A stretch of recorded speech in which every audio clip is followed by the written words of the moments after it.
everyone. Welcome to week 6. This week we'd like to talk and think about inquiry enactment. This is the moment of truth where the rubber meets the road, where you're actually on stage and things are happening in the classroom. I want to address a few ideas this week. The first one is the notion of supporting the diversity in your classroom. You have all kinds of students. How do we help make sure they all get throughout the process? The second one is concerned with safety, internet safety, things that could go wrong with students, safe practices for teachers, and the ethics of using internet materials.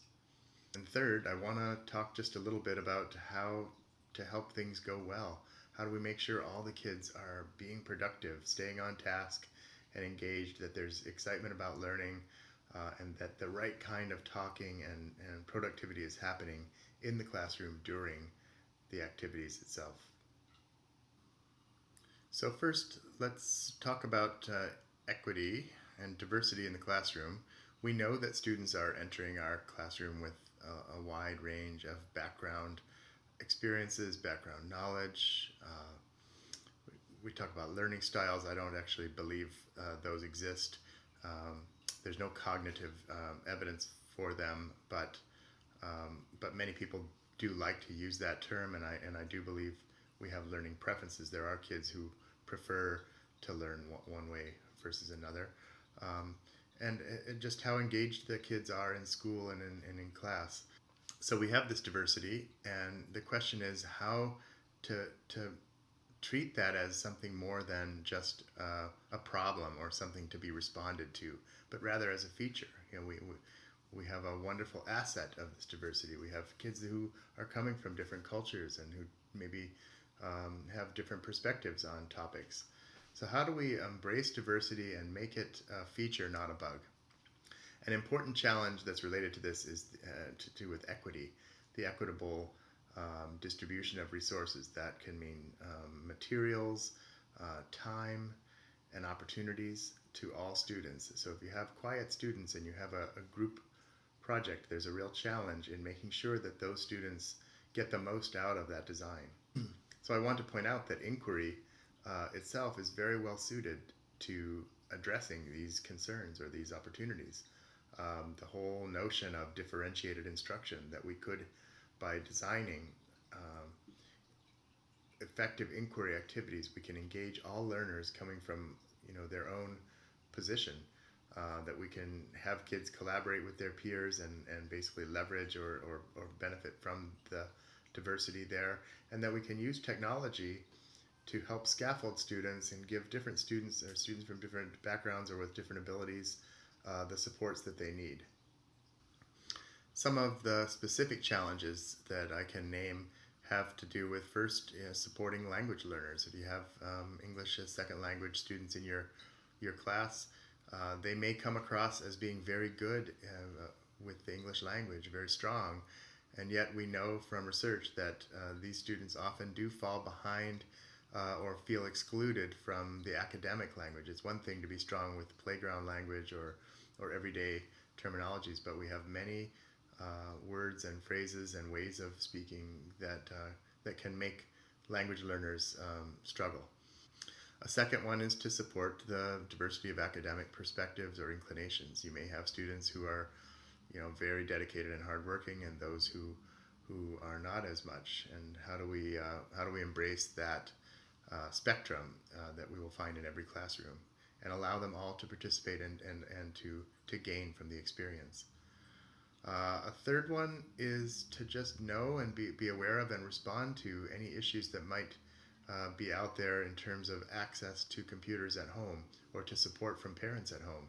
We know that not all students have the same home situation, and if we include inquiry activities that rely on some work being done at home, we need to be aware of those and hopefully find some way to accommodate them. And finally, finding ways to work with that diversity, to add that into your design, to give students voice, make learning personal, and help them connect to their peers from that position of their own identity. So I'll just share a few of the strategies or approaches that I have tried in my own work. Um, Basically, foremost is to help all students feel valued, to share their voice, and to have a sense of the value in the process. Um, that can be done through peer tutoring, where you give each student a chance to talk to each other or to talk to one peer about their perspective, or small group work. If if you are using small groups, to make sure that it's not designed in such a way that one kid can dominate or that another kid can feel left out. So having roles in groups where each student must adopt a specific role or perspective can be helpful. Or if you rotate, who gets to be in charge of adding things to an application. Another way that's very important is to use formative assessments to actually get some elements of the inquiry design that capture students' ideas and their values. This gives the teacher a better sense of where students are in the process, where they're thinking about. And then if you design inquiry activities that essentially take those ideas and add them in as resources, kids are able to build on their own perspectives.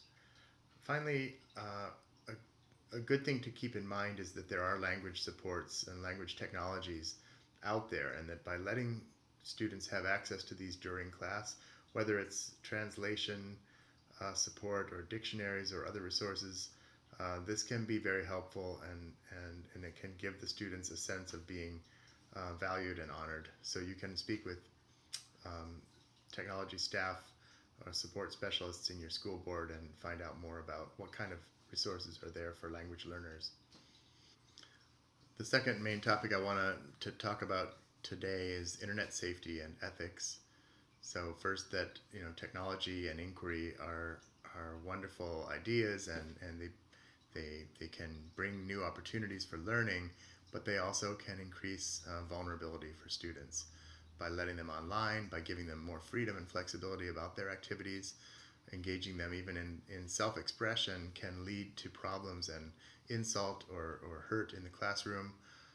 We have an issue of the internet being rather uncontrolled, and opportunities for accessing harmful materials or interaction with people on the internet could have its own concerns.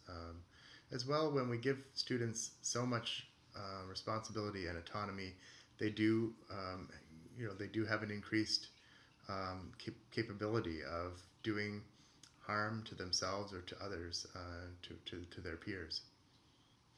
Correspondingly, there's an increase in the teacher's responsibility during inquiry. It's already a much more challenging way to teach. We have to keep so many things in mind and do the design and manage the materials and the activities, but now you also have to think about what students are getting into, monitoring all their activities, if they're staying on task, making sure that they're safe, making sure that you think beforehand about possible problems that could come up, ideally, avoiding those problems and not having to respond to them, much better than the other way.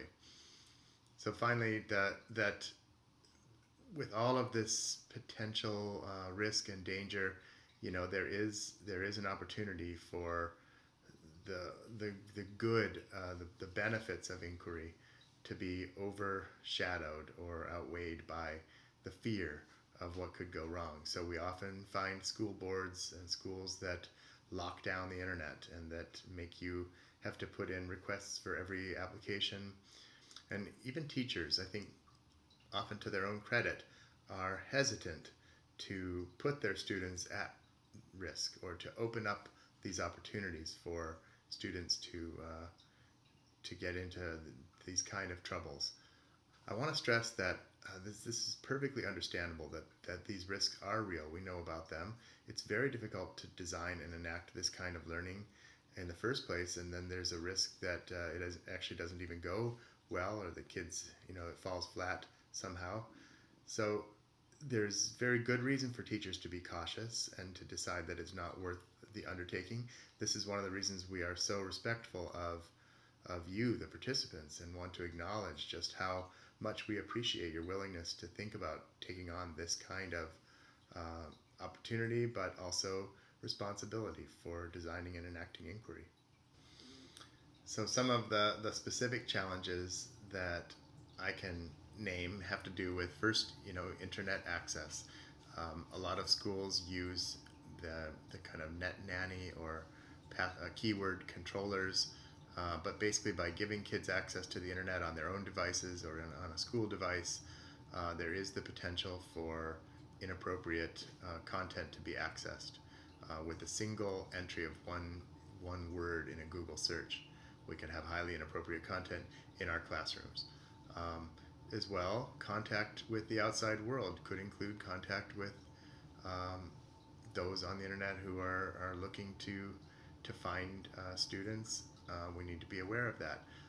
Further, that students can be very aggressive in their attempts to find out information about their teacher or manipulate teachers' social media. So there are concerns there about teachers protecting their own privacy and being safe and secure in their classroom environment. A second issue or challenge is concerned with phones and social media in the classroom. When we start asking students to use their phones and tablets in the classroom, there's a very real prospect that they may take this as license to use these devices for a lot of other purposes as well. And so we find the opportunity for distraction and misuse, and we have to anticipate that. As well, we know about cyberbullying and posting insults and some of the ways that phones and text messaging can be used harmfully in schools. Finally, there's the issue of property rights. This includes intellectual property on the internet. Students like to poke around, hack, try to get into places, and if we are asking our students to go and look for materials and use the internet, then in essence the responsibility is on us for making sure that they don't cross those lines of permission. As well, we have our own responsibilities as teachers to understand the copyright issues and fair use issues that apply to using the internet and internet resources in our curriculum. In the face of those challenges, I want to make some points about inquiry.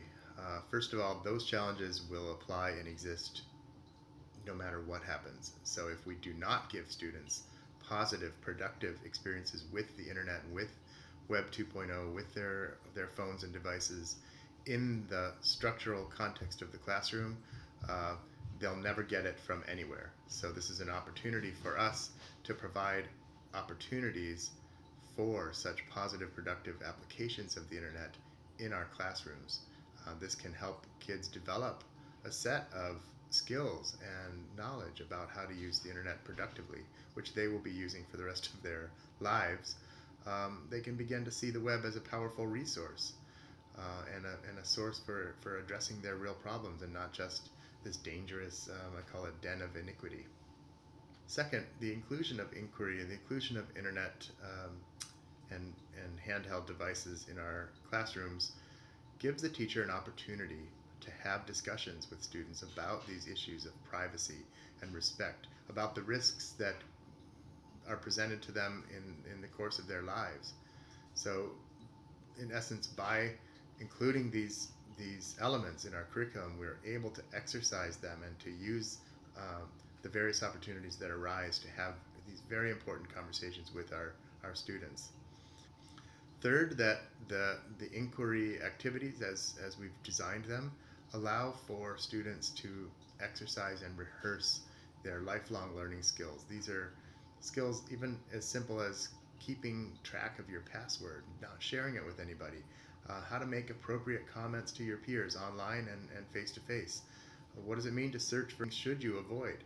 If we don't practice these sorts of things, we'll never get good at them, and this is a very strong argument for including inquiry despite the risks that are inherent. Finally, I think it's important to point out that as teachers using the internet in our classrooms, we have opportunities to demonstrate this idea of critical consumerism, that yes, there are sites that aren't as strong as other sites, or sites that are actually threatening or damaging to various perspectives. but that overall there's a great set of resources that we must learn to find the ones that are valuable, to discriminate good resources from bad, and you can even get into discussions about what are the criteria for good resources. What websites should you feel are credible? A related topic to this is the issue of fair use or fair dealings. This is something that most teachers have heard about. It's essentially um, a socially agreed compact and in the form of legislation that allows teachers to use materials that they find in print or on the internet or other media for purposes of education in the classroom. This is referred to as fair use policies. There are many websites about this and many discussions about it online. Here's a video of a website from the Center for Media and Social Impact that is all about, at least they have a major treatment of the issues of fair use for different kinds of instruction, including articles about fair use in culture. In other countries, there are other policies and other laws, often referred to as fair dealings. So here's the Wikipedia page on fair dealings, just to show you what type of material is there, for example. It defines fair dealings, and then it goes into specific detail about fair dealings in many different countries. I would also consult with your school and your school board's internet use policies. Most school districts have very clear descriptions of what is okay with the internet in your classroom. Finally, if you're engaged in social media as a producer, if you have a blog or you have a website of your own, or that you're doing something with your students that are publishing materials online, be careful about crossing the lines of fair use. It's one thing to bring media into your classroom as part of a lesson. It's another one to publish it on the web or post it, reusing somebody else's content. So that could be a gray area in fair use. So just to summarize here, first, teachers have to manage their own social media. This includes your Facebook page. If you have a normal Facebook page and you give students access to that page, be very careful that, well, just don't give students access to your Facebook page. There's too much that can go wrong. Second, make sure you're managing and curating your students' social media. So if they're collecting observations or photos or web pages, you need to be right on top of that and watching all the content. Make sure that nothing illicit goes up there. Discuss the process with them and tell them that you're watching. Make sure they know the consequences if they are caught doing anything illicit. Often this kind of aspect of being monitored is enough, most often, to keep them from crossing those lines. Finally, I think it's really important to participate. As someone who designs these media activities, you need to be in there with your students. You need to be in their websites with them. If they're building a Pinterest board, you need to go to that Pinterest board. If they're having online discussions, participate in those online discussions. So this is also to have meaningful discussions with them about these issues, about safe practices, about respecting personal space, privacy, security, and just how good the internet can be. So those are the opportunities that you have as a teacher, and to kind of mitigate or handle these risks. And I think the basic point is that you take them head on, you acknowledge them with your students, and you make sure that all issues are anticipated and caught early if anything is going wrong. The third main point I wanted to talk about today is enacting inquiry. Okay, so the subtitle here, what could go wrong? Answer everything, anything can go wrong. This is not about the issues of planning where we don't have good internet at our schools, or I don't have enough curriculum time to allow for inquiry. Those are real issues. We took those up in week 2.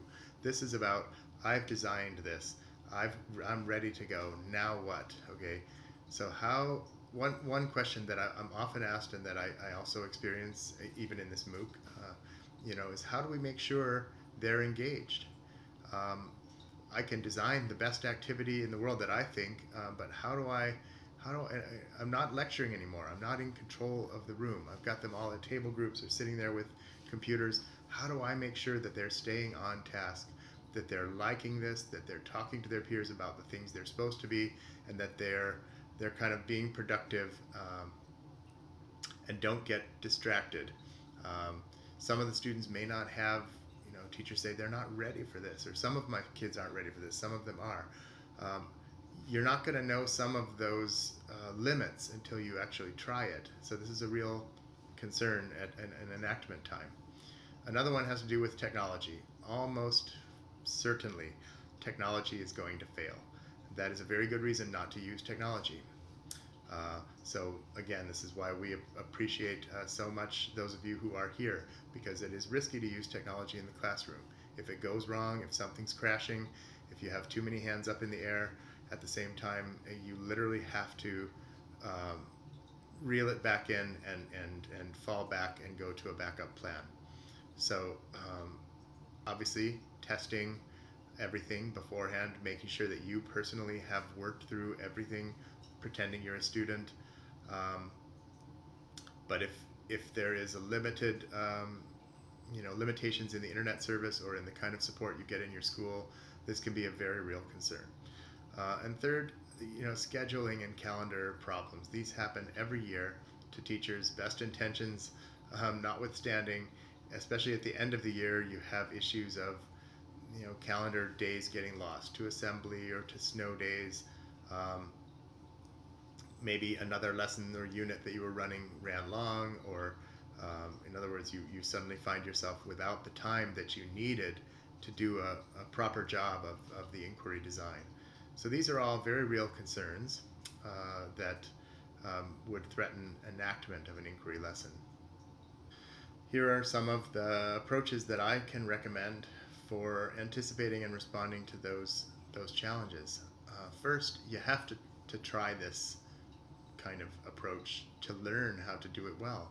You cannot take a MOOC, and even if you're in the design team, that's not going to be enough. You'll have to try it first. I recommend small doses. If you're planning a big inquiry lesson that involves using a blog, for instance, maybe try the blog as a standalone first, and just let kids try one activity where they're just adding blog posts. So in other words, fold things in slowly and use the same kind of thing multiple times, so that gets both the students and yourself the familiarity and flexibility with those elements. Same with mobile and handhelds. If you're planning on using them for a major project, first try them with something more mundane and something very simple in the classroom, and that way both the students get used to using it, and so do you. Second, this is always said, don't be a sage on the stage, be a guide on the side. I prefer my own version of that, which is mentor at the center. So you should try to find yourself out in the classroom, sitting at a table, listening to students, talking to them about their ideas, checking in with them, helping them to go forward. So your role in that table group at that moment is to be a mentor and to help them make progress. Then you go to the next table group. An important extension of that is synthesis. By having those experiences at one table group and then another and maybe a third, and you're listening to students and you're talking to them, you'll get ideas and you'll get important messages that you want to give to the entire class. So at that point, you stop everyone. I don't know your tricks for doing that, but you can tell them to turn their laptop screens down, or to flip their phones over, and you share with them in a sort of a mini lecture what these synthesizing ideas that you've taken home. So these are some of the approaches that I've used, that I've seen excellent teachers using in their classroom, and I hope you'll try them and you'll develop your own fluency with using these inquiry and technology elements in your own teaching. One final concept or strategy that I want to share with you is what I call teacher communities. I've been hoping for these and working on trying to make them happen for more than a decade, and with some confidence that gradually they will be happening. As social media have come in and we've all become more familiar and comfortable with them, they have been happening. These are professional communities of teachers, sometimes focused on a special topic area or SIG, mathematics, for example, or science. Um, there are many of these now online, and you'll have trouble finding the right one or finding any, active one or good one to participate in. So here's one community that I've been following. I think it's a good example of some of the ideas that we're talking about. It's the Ontario Teachers Resource and Idea Sharing Community. It's a closed group, a Facebook group, meaning you have to request entry. It's got 23,000 members, so obviously this is open to any teachers of any discipline or any age level. It's been very active and wonderful to read the kind of questions and contributions that teachers have made, asking for advice, posting resources, advice on a math textbook or workbook.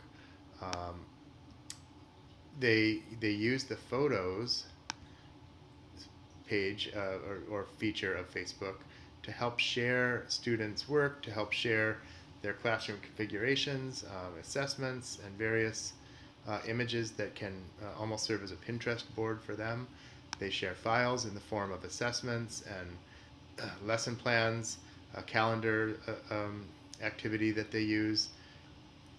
So again, it's been very, very active and a very productive social experience for the teachers that are involved. Hopefully you'll be able to find a community that you can plug into and begin participating yourself. The purposes and roles for these are obviously an obvious one: to share and exchange lessons. Now that you've designed an inquiry lesson of your own, why hide it? Why harbor it? Share it with your peers. Maybe somebody can take that lesson and turn it into something that fits their own students, or maybe they can actually improve it and share it back. As well, advice and insights. If you're having problems or there's a policy that you're unsure of in your own school, maybe you can go online and get advice and get others' experiences to help you make sense of your own. Networking is always big in society. We have LinkedIn now and Facebook and all of these kind of social networks. I think teachers are beginning to network as well. This goes beyond just discussing ideas and opportunities, but also even potential job opportunities, sharing those around and being supportive of one another. Finally, I think teacher communities Finally, I think the idea of a teacher community is one that supports identity. You come to know yourself as a teacher by rehearsing in these discussions, much as you have done in this MOOC. And the online community gives you a place where you can do that, where you can share and exchange with others. You can have a feeling of membership and a feeling of importance in your role in society. Well, that's about it from at least from my personal video comments to you. I've enjoyed being able to sit and share these insights over the weeks.